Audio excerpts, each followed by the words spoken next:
अस्सलाम वालेकुम नाजरीन। पॉलिटिकल इकोनॉमी दिस वीक के साथ असद इजाज बट आपके सामने हाजिर है।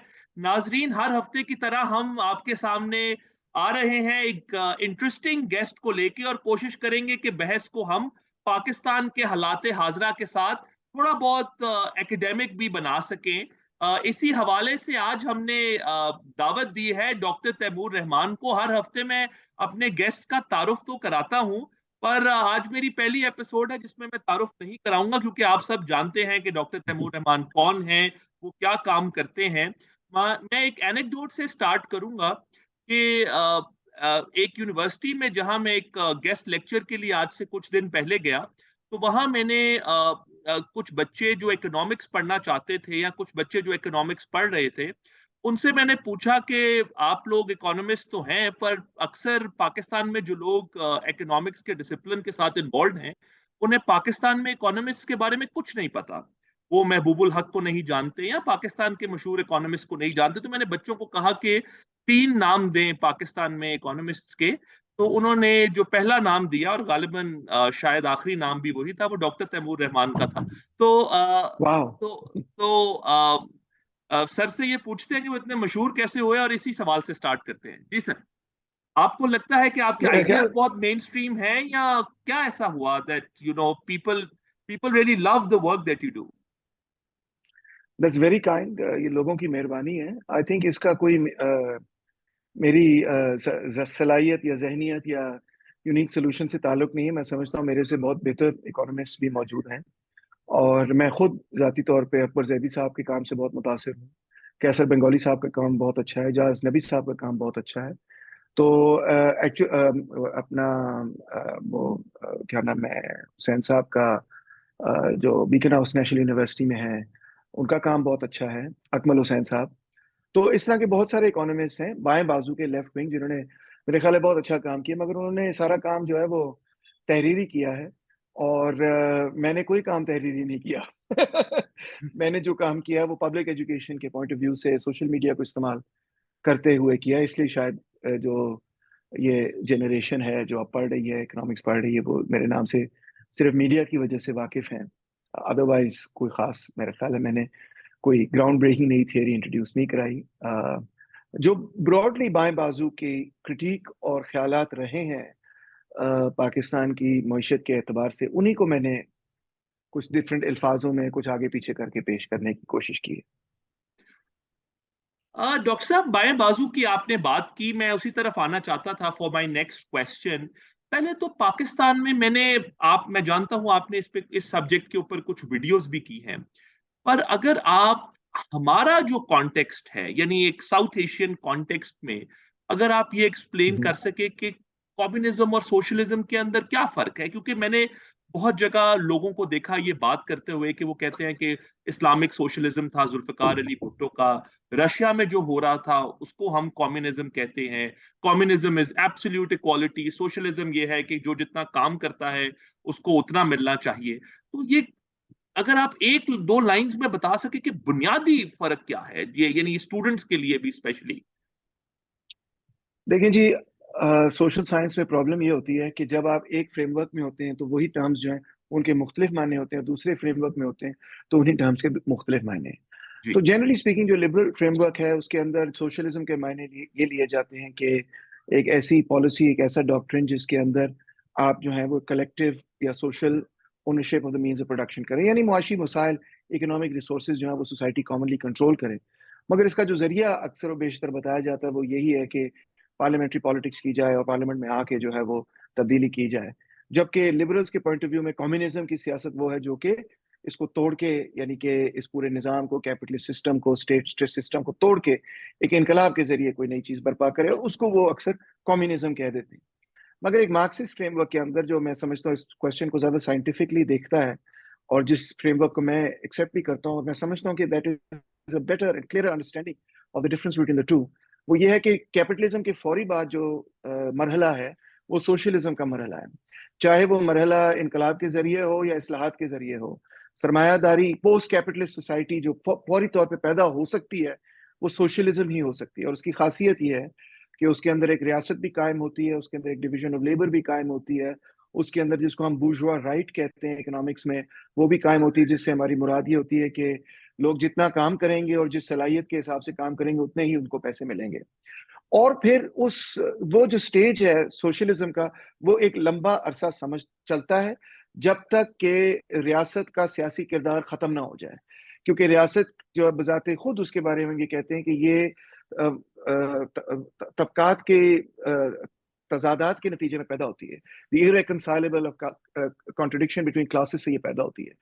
तो ये थोड़ी कॉम्प्लिकेटेड टर्मिनोलॉजी, मगर गरीब और अमीर के दरमियान जो लड़ाई है उसके नतीजे में पैदा होती है। तो जो गरीब और अमीर के दरमियान लड़ाई खत्म हो जाएगी, तो इसका मतलब है कि ऐसी रियासत की जरूरत भी नहीं पड़ेगी जो गरीबों को दबाए या अमीरों को दबाए, किसी को भी दबाए। तो इसका मतलब है कि एक सियासी मानों में रियासत खत्म हो जाएगी, जिसको मार्क्स ने कहा withering away of the state. तो जब ये अमल शुरू होता है तो उस स्टेज, उस हिस्ट्री को हम कहेंगे कि ये अब कम्युनिस्ट स्टेज ऑफ हिस्ट्री शुरू हो गया। किसी सोसाइटी ने आज तक कम्युनिस्ट स्टेज ऑफ हिस्ट्री शुरू नहीं किया। ना सोवियत यूनियन कम्युनिस्ट था, ना चाइना कम्युनिस्ट था। ये दोनों इनका दावा था कि हम कम्युनिस्ट हैं। इनका दावा ये था कि हम एक सोशलिस्ट सोसाइटी बना रहे हैं। ये जरूर कहते थे कि हम कम्युनिस्ट हैं, मगर हम कंस्ट्रक्ट क्या कर रहे हैं इस वक्त? कम्युनिज्म नहीं कंस्ट्रक्ट कर रहे, सोशलिज्म कंस्ट्रक्ट कर रहे हैं, क्योंकि पहले मरहले में सोशलिज्म बनाना ही जरूरी है। तो ये मेन डिफरेंस है। सर, जब आप withering away of the state कहते हैं, तो क्या उसका मतलब एबोलिशन ऑफ गवर्नमेंट है? क्या उसका मतलब ये है कि आप जो हमारे ये एनार्को सिंडिकलिस्ट्स जो बोलते हैं, क्या आप उसकी बात कर रहे हैं जिसका नॉम चॉम्स्की साहब भी प्रचार करते हैं कि गवर्नमेंट टोटल एनार्की हो और गवर्नमेंट एग्जिस्ट ना करे, और लेबर यूनियंस और वर्कर यूनियंस के थ्रू गवर्नेंस की जाए इंस्टीट्यूशनल लेवल पे? Is that what you are talking about? Not really, because anarchist और मार्क्सिस्ट में ये चीज तो मुश्तरक है कि लिबर्टेरियन और एनार्किस्ट एंड मार्क्सिस्ट साहब ये कहते रहे कि रियासत जो है, उनका सबका एक क्रिटिसिज्म है रियासत के बारे में, और वो ये है कि रियासत बेसिकली एक ओप्रेसिव इंस्टीट्यूशन है। कोई भी जी। रियासत हो, तमाम रियासतें एक वायलेंट और ओप्रेसिव इंस्टीट्यूशंस हैं। और लिहाजा एक स्टेज ऑफ हिस्ट्री ऐसा आना चाहिए जब ये वायलेंस और ये ओप्रेशन जो है वो खत्म हो। तो ये चीज तो मुश्तरक है, मगर इससे आगे एनार्किस्ट जो हैं उनमें दो फर्क हैं। एक तो ये कि वो तमाम हायरार्कीज के खिलाफ है, खासतौर पे अगर वो anarchist libertarian syndicalist type anarchist हैं, तो वो कहते हैं तमाम हायरार्कीज का खात्मा हो, जिससे मार्क्सिस्ट एग्री नहीं करते। हम समझते हैं कि क्लास हायरार्कीज का खात्मा जरूर होना चाहिए, मगर तमाम हायरार्कीज का खात्मा ना तो हो सकता है और ना उसको करना जरूरी है। हम तो सिर्फ इस्तेसाल का खात्मा चाहते हैं। और तो सर, जब विदरिंग आप away of the class state कहते हैं, आई एम मार्क्सिस्ट, सॉरी एक टू से कट यू। एक से जी जी। नहीं नहीं, वो बात खत्म हो जाए फिर आप सवाल पूछें। विदरिंग ऑफ द स्टेट से लिहाजा मार्क्सिस्ट का मतलब ये नहीं है कि कोई इदारे नहीं होंगे जो कि गवर्नेंस करेंगे। Withering of the away of the state से मुराद ये है कि रियासत का फिर वो किरदार नहीं रहेगा जो कि आज है, यानी कि एक सियासी किरदार जो कि बुनियादी तौर पे ये है कि वो दूसरे किसी तबके को दबाए, बल्कि क्योंकि तबकात के दरमियान जो तजाद है वो खत्म हो जाएगा। और तबकात अमीर और गरीब को कहते हैं, थोड़ी और डिटेल में भी एक्सप्लेन कर दूंगा। क्योंकि इन दरमियान अमीर और गरीब के दरमियान तजाद खत्म हो जाएगा, तो ना अमीर को दबाने की जरूरत पड़ेगी, ना गरीब को दबाने की जरूरत पड़ेगी। तो लिहाजा जो एडमिनिस्ट्रेटिव स्ट्रक्चर है सोसाइटी का, उसमें वो जो हथौड़े का और बंदूक का और जो जबर का इस्तेमाल है वो खत्म हो जाएगा। तो withering of way of the state does not mean कि गवर्नेंस नहीं रहेगी। इससे मुराद ये होती है कि जो इंस्ट्रूमेंट ऑफ गवर्नेंस है, जिसमें इतनी एक्सट्रीम फॉर्म ऑफ वायलेंस, एक स्टैंडिंग आर्मी वगैरह इस्तेमाल होती है दूसरी क्लास को क्रश करने के लिए, दूसरे मुल्कों को कॉन्कर करने के लिए, वो उसकी जरूरत नहीं पड़ेगी। गवर्नमेंट सिर्फ एक एडमिनिस्ट्रेटिव रोल प्ले करेगी और एक रिप्रेसिव रोल नहीं प्ले करेगी। ये उसकी एक्चुअल थियरी है। जहां तक ये सवाल है कि तबकात क्या होते हैं, तो तबकात जो हैं उनको हम कहते हैं कि जो भी मुआशी वसाइल के साथ लोगों के ताल्लुकात बनते हैं वो ही आपका तबका है। मिसाल के तौर पे अगर आप मुआशी वसाइल निजी मलकियत की शक्ल में आपके कंट्रोल में है, आपके इक़्तिदार में, आपके इख्तियार में, आपकी मलकियत है, वो इकोनॉमिक रिसोर्सेज, मुआशी वसाइल, उसमें ज़मीन हो सकती है, उसमें सरमाया हो सकता है, तो फिर इसका मतलब है कि आप एक सरमायादार हैं, क्योंकि आप सरमाए को कंट्रोल करते हैं। जबकि अगर आप मुकम्मल तौर पे आपके पास किसी किस्म का कोई सरमाया नहीं है, सरमाए से मतलब महज पैसा नहीं है, बल्कि इतना पैसा हो कि आप दूसरों की कुव्वत मेहनत खरीद सकें, लेबर पावर खरीद सकें। अगर आप किसी को एम्प्लॉय नहीं कर सकते, आप खुद ही एम्प्लॉय हैं, तो फिर आप क्या हैं? तो फिर आप प्रोलेटारिया हैं, आप मजदूर हैं, आप मेहनत कश हैं। तो ये दो बुनियादी तबकात हैं सरमायादारी निज़ाम के अंदर। इसके अलावा और भी तबकात होते हैं, मिडिल क्लास भी है, पेटी बूर्जुआ भी है, लुम्पन प्रोलेटेरिएट भी है, मगर ब्रॉडली स्पीकिंग एक तरफ सरमायादार है, दूसरी तरफ मजदूर है। तो अगर आपके व्यूअर्स ये पूछ रहे हैं कि मैं किस तबके में, वो अपने आप से पूछ रहे हैं कि मैं किस तबके में शामिल होता हूँ, तो उनको सवाल अपने आप से ये करना चाहिए कि क्या आप एम्प्लॉयर हैं या आप एम्प्लॉई हैं। अगर आप एम्प्लॉई हैं तो इसका मतलब है कि आप प्रोलेटारिया में शामिल हैं, प्रोलेटेरिएट में शामिल हैं। और अगर आप एम्प्लॉयर हैं तो इसका मतलब है कि आप कैपिटलिस्ट हैं। ठीक है ना जी, नेट टर्म्स में। तो अक्सर लोग इस गलत फहमी का शिकार हो जाते हैं कि तबका जो है वो इस चीज से जुड़ा हुआ है कि मैंने कपड़े कौन से पहने हुए हैं, मेरे घर में किताबें कितनी लगी हुई हैं, या ऐसी को बात। ये this is not relevant. Relevant है वो इंसानी रिश्ता, चीजों से रिश्ता अहम नहीं है। लोगों का रिश्ता आपस में जो बनता है इकोनॉमिक रिलेशंस में, वो तबके को डिफाइन करता सर, क्लासेस की आपने बात की, thank you for a very elaborate answer. मैं मार्क्स के ऊपर सर एक क्रिटिसिज्म कुछ अरसा पहले पढ़ रहा था, और मैं चाहूंगा कि है आई जी। Should run it past you, कि एक डॉक्यूमेंट्री थी जिसके अंदर ये कहा गया कि मार्क्स अपनी जिंदगी में, जब वो ये रीडिस्ट्रीब्यूशन की बात करते हैं, इन दोनों क्लासेस की बात करते हैं, बुर्जुआजी और प्रोलेटारिएट्स, तो उसमें वो रीडिस्ट्रीब्यूशन की बात तो करते हैं, but he left it to the imagination of the reader कि ये थर्ड पार्टी कौन होगी जो इस रीडिस्ट्रीब्यूशन को पॉसिबल बनाएगी। क्या वो रियासत होगी, कोई हुकूमत होगी? और फिर उस पर यह कहा गया कि बाद में जितने इज्म्स आए, लेनिनिज्म और स्टालिनिज्म और माओइज्म और so on and so fourth, उस पे हर एक के अंदर उस स्पॉट को फिल करने के लिए उन्होंने एक स्ट्रॉन्ग जबरी रियासत को डाल दिया, जिस वजह से लेफ्ट जो था वो जहां भी आया वो फाशिज्म में तब्दील होता गया। तो इसके बारे में आपको लगता है कि ये सुकम जो है वो मार्क्स ने छोड़ा था, या मार्क्स ने इसके ऊपर क्लैरिटी प्रोवाइड की है कि वो थर्ड पार्टी कौन होगी जो ये रिडिस्ट्रीब्यूशन करेगी? जी। जी, मुझे अफसोस है कि डॉक्यूमेंट्री ने ऐसी पोजीशन अडॉप्ट की, क्योंकि डॉक्यूमेंट्री मेकर्स ने अगर थोड़ा सा भी मार्क्स पढ़ लिया होता तो उनको अंदाजा होता कि very early in his own writing Karl Marx इस नतीजे पर पहुंचा था कि सोशलिज्म के प्रोलेटारिया तबका बजाते खुद वो यूनिवर्सल क्लास है जो कि कम्युनिज्म सोशलिज्म अचीव करेगा। इनफैक्ट अगर आप मार्क्स की राइटिंग्स को, अर्ली राइटिंग्स को देखें, तो यू डिस्कवर के वेरी अर्ली ऑन वो हेगेलियन पॉइंट ऑफ व्यू से एक किस्म का कम्युनिस्ट बन जाता है, मगर और फिलोसॉफिकल पॉइंट ऑफ व्यू से एक किस्म का कम्युनिस्ट बन जाता है। और उसकी मेन एक क्रिटिसिज्म, या उसकी आप कह लें कि एक तरह से जो मेन एडिशन थी टू द अर्लियर सोशलिस्ट, जिसमें फोरियर भी शामिल हैं, जिसके अंदर सेंट सिमोन शामिल हैं, जिसके अंदर रॉबर्ट ओवन शामिल हैं। तो इन तीनों के हवाले से उसकी क्रिटिसिज्म यही थी, मार्क्स की भी और एंगल्स की भी, कि उन्होंने सोशलिज्म का काम जो है वो किसी तबके के एतबार के हवाले नहीं किया, बल्कि ये समझा ही नहीं इस बात को। जो अर्ली सोशलिस्ट थे मार्क्स से पहले, वो इस बात को समझ ही नहीं सके कि the actualisation of socialism can only be the work of the proletariat, यानी कि ये इंडस्ट्रियल वर्कर ही है, सनती मजदूर ही है जो कि सोशलिज्म बर्पा कर सकता है, लेकर आ सकता है। तो ये बात कहना कि मार्क्स ने ये कभी कहा कि कोई थर्ड पार्टी करेगी, टोटली एब्सोल्युटली वॉइड और गलत बात है। ये बात जो है ना, आप सेंट सिमोन के बारे में कह सकते हैं, आप फोरियर के बारे में कह सकते हैं, चार्ल्स फोरियर के बारे में, आप ओवन के बारे में कह सकते हैं, आप वेरियस किस्म के लेफ्ट हेगेलियंस के बारे में कह सकते हैं। मार्क्स के बारे में कतई तौर पे ये नहीं कह सकते। कई अर्ली वर्क्स में आपको फ्रेजेस मिल जाएंगे कि the self emancipation of the proletariat की जैसे फ्रेजेस मिल जाएंगे कि प्रोलेटारिया ने अपने आप को आजाद करना है, किसी और ने आके उसको आजाद नहीं करना। तो एक तो ये बात होगी। तो और मेरा ख्याल है जिस भी एकेडमिक ने थोड़ा सा भी मार्क्स पढ़ा है, वो थोड़ा सा उसके खिलाफ भी हो तो वो जानेगा कि कम्युनिस्ट मैनिफेस्टो में खत्म ही इस तरह होता है कि what the capitalist produce above all are its own grave diggers. अपने कब्र खोदने वाले लोग जो है सरमायादारी निजाम में पैदा हो रहे हैं, या सरमायादारी निजाम अपनी कब्र खोदने वाले लोग पैदा कर रहा है, वो है proletariat. Its rise and the fall of capitalism is inevitable. उसका उसका अरूज और सरमायादार का जवाल जो है वो नागुजीर है। Proletarians of the world unite, you have nothing to lose but your change. ये कौन ही बंदा जो है वो जानता इस फ्रेज को कि मजदूर दुनिया भर के मेहनत कशो एक हो जाओ, तुम्हारे पास खोने को जंजीरों के अलावा है ही क्या। इतनी फेमस किस्म का स्लोगन है कि एक डॉक्यूमेंट्री बंदा बना रहा और उसने कम्युनिस्ट मैनिफेस्टो ही पढ़ लिया होता तो उसको एहसास हो जाता कि यार मार्क्स यही कह रहा है कि किसी तीसरे ने आके आजाद नहीं करना, प्रोलेटारिया ने अपने आप को आजाद करना। तो एक तो ये पॉइंट हो गया। दूसरा पॉइंट ये हुआ कि देखिए, ये तो बड़ा ये अजीबो गरीब किस्म का एनालिसिस है जो कि आजकल यूरोप और अमेरिका के अंदर बहुत कॉमन हो चुका है, एन फ्रैंक वगैरह के बाद, और मुख्तलिफ राइटर्स इसके अंदर शामिल हैं, हायक वगैरह और मीसेस वगैरह इस किस्म के लोग शामिल हैं, जिन्होंने इक्वेट कर दिया फैशिज्म को और कम्युनिज्म को, अगरचे ये दोनों एक दूसरे के पोलर ऑपोजिट्स हैं।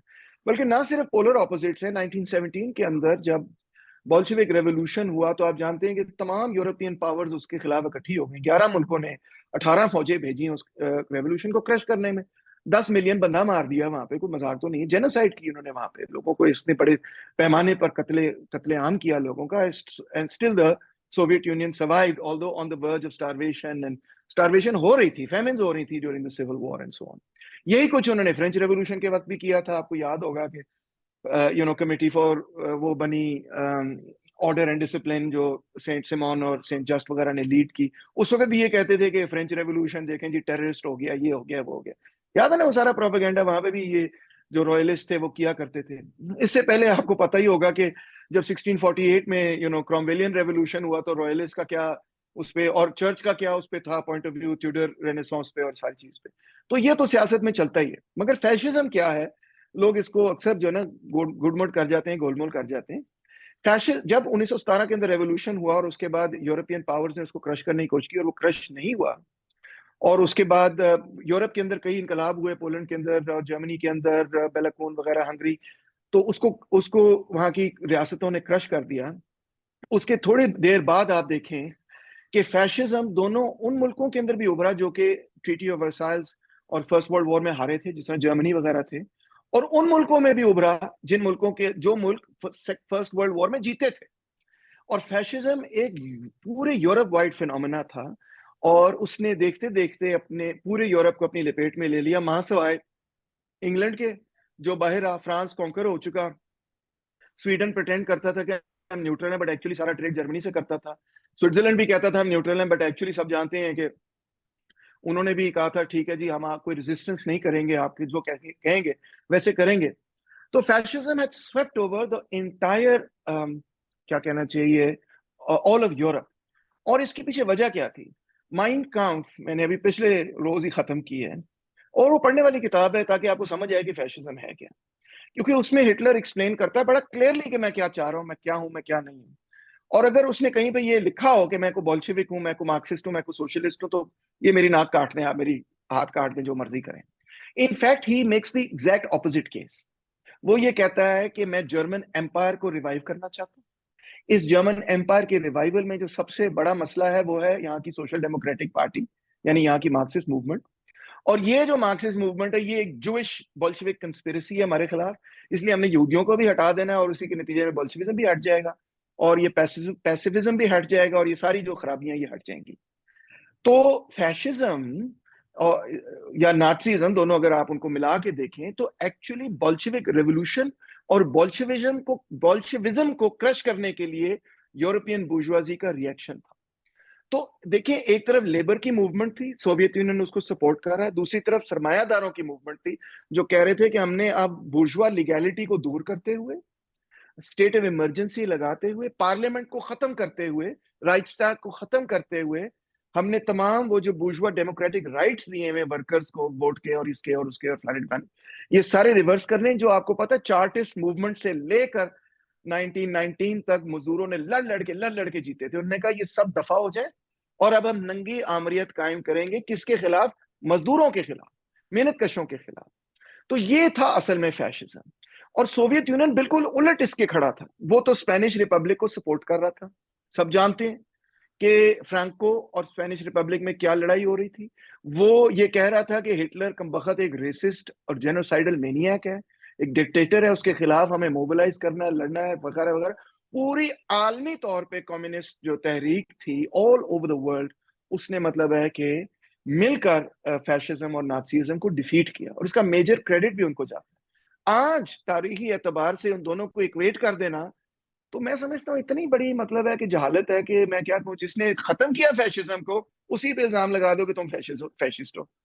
कैसी अजीबो गरीब किस्म की बात। मिलियंस ऑफ लोगों की कुर्बानियां उसके अंदर शामिल है उस फैशिज्म को खत्म करने के लिए। देखिए, इंग्लैंड और यूनाइटेड स्टेट्स, इंग्लैंड फ्रांस हार गया था, पूरा यूरोप हार गया था। Do you want me to stop, क्योंकि वो अजान हो रही है, रुक जाए या जारी रखें? हम आप रुक असद जाते हैं, आपको वो ये हिस्सा रुक काट जाते हैं? देंगे, दैट्स नॉट प्रॉब्लम जी। हाँ हाँ, ठीक है।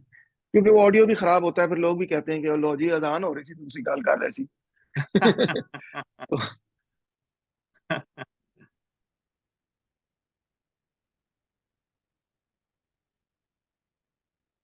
आपके सर ये मी काम्फ वाली जो ट्वीट थी उस दिन चंद रोज पहले, आई सॉ दैट, और उसके जो चैप्टर 11 हम्म। के बारे में आपने बात किया, that landed me in trouble, क्योंकि मैंने कुछ डॉक्टर इसरार के फैंस के सामने ये बात कर दी तो मुझे मार हाँ, करने लगी थी। अपसेट हो गए। अच्छा। वो वही है। आई मीन इट्स, देखो यार, इट्स absurd कि डॉक्टर इसरार के मुताबिक इस्लाम के अंदर भी जो शिया सुन्नी स्प्लिट हुआ वो भी यहूदियों ने किया। क्रिश्चियनिटी के अंदर जो हिंदू मुस्लिम, सॉरी, जो प्रोटेस्टेंट कैथलिक स्प्लिट हुआ वो भी यहूदियों ने किया। बाबलियों के खिलाफ यानी बेबीलोनियंस के खिलाफ भी यहूदियों की कोई साजिश थी। असीरियंस के खिलाफ भी कोई अपेरेंटली उनकी साजिश थी। सेक्युलरिज्म भी उन्होंने किया, फ्रेंच रेवोल्यूशन भी उन्होंने किया, कम्युनिज्म के पीछे भी वो है, फैशिज्म के पीछे भी वो है, बैंकिंग भी उसने उन्होंने किया। तो मैं अपनी बीवी को ये कह रहा था कि ऐसे लगता है कि सारी तारीख तो यहूदियों ने बनाई है। हम सारे बैठ के झक मार रहे थे इतने हजारों साल। ठीक है ना, किसी और ने कुछ कमबख्त किया ही नहीं है। अगर सब कुछ तो यहूदियों ने किया है, युद्ध समझ तो ने किया। यही आई है। जी जी नोबेल जी। प्राइज भी सारे उन्होंने लिए हुए हैं, रेवोल्यूशन भी सारी उन्होंने की हैं, सिस्टम भी उन्होंने बना दिया, कैपिटलिज्म भी उन्होंने बनाया है, बैंकिंग। क्या बकवास है यार, it's total rubbish. You know, sadly people buy this sort of stuff. All of history is a sort of conspiracy theory for Dr. Israr. Nothing happens in history for reasons other than, some 5, 10 people sitting together like the Yeah, protocols of the elders of Zion and deciding. I mean, it's absurd that people would even buy this stuff. You yeah, know, but they do. sadly, they do. Yes. They do because they haven't been educated. ना पता ही नहीं है. I जी mean, जी जी। there are no social science courses on history or on, who are the Jews and what is the history of the Christians and how did secularism come about and what is world history. There are no courses in school at all. School So को। अगर मैं आपको आके कहता हूँ कि there was a green frog and he basically did everything, you might end up believing it because you have या no basis on which to challenge it. या एब्सोल्युटली फिल्मों से अग्रीड। हिस्ट्री आप सीख रहे हैं सारी। 10 कमांडमेंट्स देख ली तो आप बिलीव करते हैं कि जी इजिप्शियन पिरामिड्स जो है वो तो जूस ने बनाई थी, सर हालांकि वो तो 2500 बीसी में। सर 10 यू कमांडमेंट्स नो तो फिर बेहतर है, अब तो वो एर्तुरुल गाजी से सारी तारीख यस, सीख रहे। सही बात, सही बात है, सही बात है। सर शुरू करें हम वापस? Just 1 more minute, I think अच्छा खत्म हो रही है बिल्कुल। अच्छा आपको आवाज नहीं आ रही लगता है आसान की ज्यादा। नहीं, इधर शायद मुख्तलिफ वक्त पे होती है, मेरे बिल्कुल अच्छा अच्छा, साथ मैंने कहा मस्जिद है माइक लेकिन में आ यहाँ। रही होगी। जी जी जी, नहीं नहीं अच्छा उसमें नहीं अच्छा, आ रही। चले फिर जारी रखें। तो बहरहाल मैं ये कह रहा था कि देखें, कम्युनिज्म बिल्कुल और चीज है, फैशिज्म बिल्कुल और चीज है। और फैशिज्म जो है वो एक डिक्टेटरशिप थी, सरमाया सरमाए को रिस्टोर करने के लिए। एंटोनियो ग्रामशी का की जो प्रिजन नोटबुक्स हैं वो वाकई इस सिलसिले में पढ़ने वाले हैं, क्योंकि उसने इसका पूरा पोस्टमार्टम किया कि इटली के अंदर ये फैशिस्ट मूवमेंट जो कि एक्चुअल ओरिजिन है फैशिज्म की, वो किस तरह से उभरी। और उसमें ग्रामशी बड़ा क्लियरली ये लिखता है कि जब ट्यूरिन फैक्ट्री वर्कर्स और जब इटली के अंदर फैक्ट्री वर्कर्स जो है मुनज़्ज़म हुए, तो उनको तोड़ने के लिए जो सरमायादार थे उन्होंने ब्लैक शर्ट्स को और मुसलिनी को मुंतखब किया कि तुम ट्रेड यूनियंस को तोड़ो और तुम इनको मारो। और थ्रू आउट इस पीरियड के अंदर आप देखें कि कम्युनिस्ट का कत्लेआम हो रहा था। स्पेन के अंदर कत्लेआम हो रहा था, इटली के अंदर मारा जा रहा था, जर्मनी के अंदर उनको बैन करके, लीगल करके, फैशिस्ट डिक्टेटरशिप करके उनको निस्तो नाबूद किया जा रहा था। और कई किस्म की साजिशें भी की जा रही थी कि सोवियत यूनियन को तोड़ा जाए। तो सोवियत यूनियन ने भी रिएक्ट किया और ओवर रिएक्ट किया और बहुत सारे इनोसेंट लोगों को जो है उसके अंदर मारा। मैं खुद कहता हूँ क्राइम्स कमिट की। बट बिल्कुल पॉलिटिक्स उनकी उलट पॉलिटिक्स है। एक जो है वो लेबर की रिप्रेजेंटेशन कर रहा है और दूसरा कैपिटल की रिप्रेजेंटेशन कर रहा है, और वो आपस में क्लैश कर रहे हैं। और उस क्लैश में दोनों साइड से इंतहाई ब्रूटैलिटी है, इसमें कोई शक नहीं। मगर उस ब्रूटैलिटी को आप इक्वेट नहीं कर सकते, बिकॉज दोनों बिल्कुल दो मुख्तलिफ चीजों के लिए लड़ रहे हैं। ये ऐसी बात है कि जैसे आप ये कहें कि क्योंकि रोम के स्किपियो अफ्रीकानस ने भी ब्रूटैलिटीज की और क्योंकि स्पार्टिकस ने भी रोमन्स का कत्लेआम किया, तो लिहाजा दोनों बराबर हैं। दोनों कैसे बराबर हो सकते हैं? एक बंदा लड़ रहा है रोमन स्लेवरी को तोड़ने के लिए और एक स्किपियो अफ्रीकानस लड़ रहा है रोमन स्लेवरी को बरकरार रखने के लिए, तो दोनों चीजें बराबर नहीं है। तो यही मैं कहूंगा कि लिहाजा इनको मैं I am the last one two deny कि कम्युनिस्ट जो है, मैं ये नहीं कहूंगा कम्युनिस्ट को फरिश्ते हैं, उन्होंने कभी गलत नहीं किया। हुए, सब कुछ बहुत गलत हुआ है, ठीक है। मगर मैं ये जरूर कहूंगा कि कम्युनिज्म और चीज है और फैशिज्म और चीज है। फिलोसॉफिकली स्पीकिंग, पॉलिटिकली स्पीकिंग, अपनी क्लास रूट्स में, अपने एम्स और ऑब्जेक्टिव्स में उनको इक्वेट करना तारीख को मस्क करने के बराबर है। सर मैं हम हमारा शो का टाइम चूंकि लिमिटेड है, हम सिर्फ 30 मिनट के लिए ये शो करते हैं, जी तो मैं आपसे अपना आखिरी जी सवाल पूछूंगा। आखिरी सवाल सर ये है कि आपने बड़ा समझाया इस पीरियड को, स्पेशली बॉल्शेविक रेवोल्यूशन से आते आते यूरोप में जो हुआ। मैं इसी टाइमलाइन की अब बात करना चाहता हूं कि जी रशिया में जो हुआ, चाइना में जो हुआ, जहां पे जिसको आप सोशलिज्म कह रहे हैं, वो यहाँ पे फॉर्म हुई। लेकिन बाद में we saw the fall of the Berlin Wall और डिसइंटीग्रेशन ऑफ द यूएसएसआर। और उसके बाद फ्रांसिस फुकुयामा ने लिखा कि this is the ultimate rise of the liberal democracy. और उनको यही लगता था कि अमेरिका में जो इकोनॉमिक सिस्टम प्रैक्टिस होता है, जो कि is very close to the capitalism that we talk about, perhaps it is that। तो वो अल्टीमेट राइज हो गया है उस निजाम का।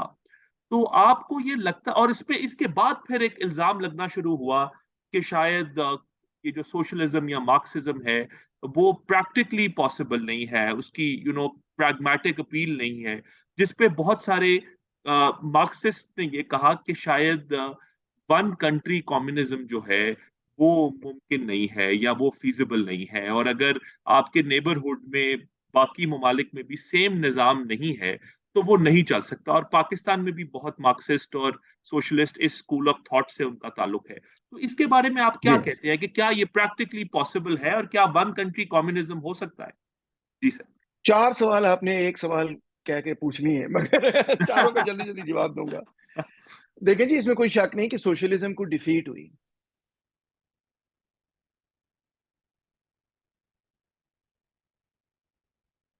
मगर क्या सोशलिज्म 1991 के अंदर जब वहां पे सोशलिज्म खत्म हुआ और कैपिटलिज्म वहां पे रिस्टोर हुआ, तो अगले 30 साल क्या हुआ रशिया के अंदर?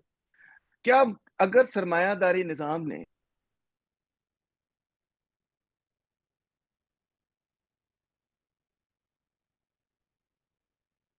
तेजी से तरक्की हुई थी, स्पेस एज में वो चले जाते, इनोवेशन होती, औरतों की कंडीशंस बेहतर हो जाती, लोगों की डेस्परेट लाइफ एक्सपेक्टेंसी बढ़ जाती, सेक्स वर्क जो है वो कम हो जाता है इकोनॉमिक कंपल्शन के जरिए, सेक्स ट्रैफिकिंग और ये चीजें कम हो जाती, ओलिगार्कीज ना बनती, तो फिर तो मैं कहता कैपिटलिज्म कामयाब हो गया।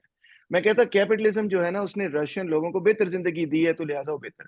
But it's not the case. United Nations Development Programme की रिपोर्ट पढ़ लें, ट्रांजिशन 1999, आप किसी कोई भी रिपोर्ट पढ़ लें, मतलब it has been a disaster. Russians ये कहते हैं कि कैपिटलिज्म जो है की रेस्टोरेशन जो है is one of the greatest tragedies in our history.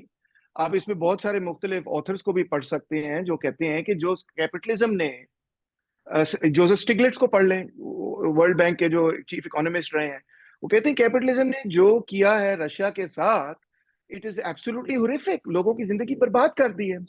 सो इसलिए मैं कहता हूं कि सोशलिज्म जो है वो डिफीट हुआ, मगर फेल जो है वो कैपिटलिज्म हुआ, क्योंकि capitalism could not provide a better standard of living to the people of the former Soviet Union. और इसी चीज को देखते हुए, आप शायद नहीं जानते होंगे, मगर फ्रांसिस फुकुयामा ने अपना पॉइंट ऑफ व्यू रिवाइज किया। You will be shocked to hear and your audience will be shocked. उसने जो अभी हाल ही में चंद साल पहले मजमून लिखा, उसमें उसने ये कोविड के कहा दौरान। कि उसने आई ये कहा कि इनफैक्ट मैं समझता हूं कि सोशलिज्म जरूरी है। आप अंदाजा करें। आई सॉ उसने दैट कहा कि ऐसे। ठीक है सोवियत, यस, उसने कहा कि चलो सोवियत यूनियन वाला सोशलिज्म तो नहीं, मगर किसी ना किसी शक्ल का सोशलिज्म हमें बहुत जरूरी चाहिए, क्योंकि सरमायादारी निजाम ने पिछले 20 सालों के अंदर तो हर जगह ही तबाही फेर दी है। तो ना सिर्फ दैट्स नॉट, लिहाजा ये सिर्फ सोवियत यूनियन के लिए ट्रू नहीं है, ये सिर्फ ये ओईसीडी कंट्रीज जहां वेलफेयर स्टेट फड़क गया सोशलिज्म की डिफीट के बाद, उनके लिए ट्रू नहीं है सिर्फ, ये पूरे थर्ड वर्ल्ड के लिए ट्रू है, महासवाय चीन के और या वियतनाम के या 2-3 और मुल्कों के जो बचे हुए हैं। बाकी तो हर जगह आप देखें 1990s के बाद कोई खास, चंद मुल्कों के अलावा मैं कहूंगा कोई खास इकोनॉमिक डेवलपमेंट नहीं हो रही। इनफैक्ट डी इंडस्ट्रियलाइजेशन हुई है बहुत सारी सोसाइटीज के अंदर। सब सहारन अफ्रीका के अंदर पॉवर्टी बहुत बड़े पैमाने पे बढ़ गई है।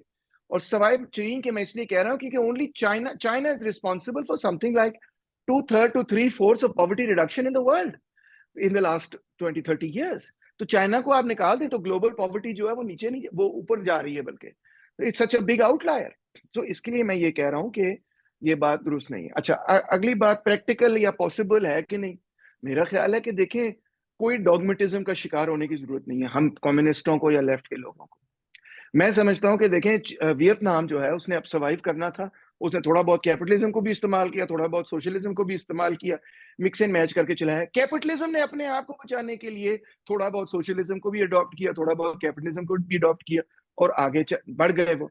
तो थर्ड वर्ल्ड कंट्रीज के हवाले से इन अ सिचुएशन जहां पे हम लेट से अगर पाकिस्तान में इनकलाब बर्पा करने में कामयाब हो जाते हैं, दुनिया में इनकलाब नहीं होता, और हम अकेले जो है एक कंट्री में सोशलिज्म का झंडा लेके खड़े हैं, तो हमें कोई डॉगमेटिक होने की जरूरत नहीं है। हम आप जैसे काबिल लोगों को बुलाएंगे और हम कहेंगे हमारी पब्लिक पॉलिसी और पब्लिक फाइनेंस को ठीक करो, और बस एक चीज ध्यान में रखो कि हमने पाकिस्तान को इंडस्ट्रियलाइज करना है। उसके लिए जहां प्राइवेट कैपिटल को इस्तेमाल किया जा सकता है इस काम को करने के लिए, वहां प्राइवेट कैपिटल इस्तेमाल करो, और जहां पब्लिक एंटरप्राइज से इसको तेज किया जा सकता है वहां पब्लिक एंटरप्राइज इस्तेमाल करो। और एक पीरियड हम इस करेंगे जिसके अंदर हम इनको मिक्स एंड मैच करके, इनिशियल पीरियड के अंदर मिक्स एंड मैच करके ही चलाएंगे। इनफैक्ट अक्सर लोग ये बात नहीं जानते होंगे कि जब सोवियत यूनियन पहली दफा वहां इनकलाब हुआ, तो वहां पे भी लेनिन ने इसी किस्म की पॉलिसी बनाई, जिसमें कैपिटलिज्म और सोशलिज्म का मिक्सचर था, जिसको न्यू इकोनॉमिक पॉलिसी कहा जाता है। ठीक है ना जी? तो इस तरह से हमारे लिए ये कोई रिलीजन नहीं है, हमारे लिए कोई डॉगमा नहीं है, हमारे लिए एक पाथ है to industrialisation and development, poverty alleviation, और एक बेहतर मुल्क बनाने के लिए एक रास्ता है। जहां पे साइंटिफिकली ये साबित हो कि हम नहीं ठीक चल रहे, वहां पे हम अपना रास्ता चेंज करने के लिए तैयार होंगे। आखिर में ये कहा कि वन कंट्री में कम्युनिज्म तो नहीं हो सकता, मगर वन कंट्री में सोशलिज्म हो सकता है। और यही मैंने आपको बताया कि वो कोई, अगेन, डॉगमा में फंसने की जरूरत नहीं है कि बस ये अब ईमान का हिस्सा है, हमने ये करके ही छोड़ना है। Not at all. Objective, scientific objectives को हम हासिल करने की कोशिश कर रहे हैं। तो उसमें हो सकता है कि देखें कोई जर्मन कंपनी, उनके पास बड़ी जबरदस्त कोई टेक्नोलॉजी जो हमारी जरूरत हो, तो हम उनसे कहेंगे कि आए, हमें भी आके सिखाएं, इन्वेस्ट भी करें और हमें भी सिखाएं कि ये कैसे बनाते हैं गाड़ी, या ये कैसे बनाते हैं 3D printer. No problem. We will reverse engineer. We will learn from the advanced capitalist countries. We must always be open to that possibility. And in this way, we can negotiate our way through the matrix of a capitalist world. ये जो tendency है to think of everything in black and white, this is a kind of metaphysical, religious, binary sort of thinking with which I don't agree. Vietnam भी तो कर रहा है ना आखिरकार। वियतनाम में कम्युनिस्ट पार्टी भी इक़्तिदार में है, वियतनाम ने इनकलाब भी लड़ा है, और वियतनाम के अंदर वो बैनुल अक़वामी सरमाए को भी बुलाते हैं, पब्लिक सेक्टर भी वहां पे मजबूत है, और एशिया की फास्टेस्ट ग्रोइंग इकोनॉमी भी है। तो वाई कांट हम भी ऐसा कर सकते हैं? कोई प्रॉब्लम नहीं। डॉक्टर साहब, थैंक यू वेरी मच। हमारे शो इख्तिताम पजीर हो गया है। मैं आपका शुक्रिया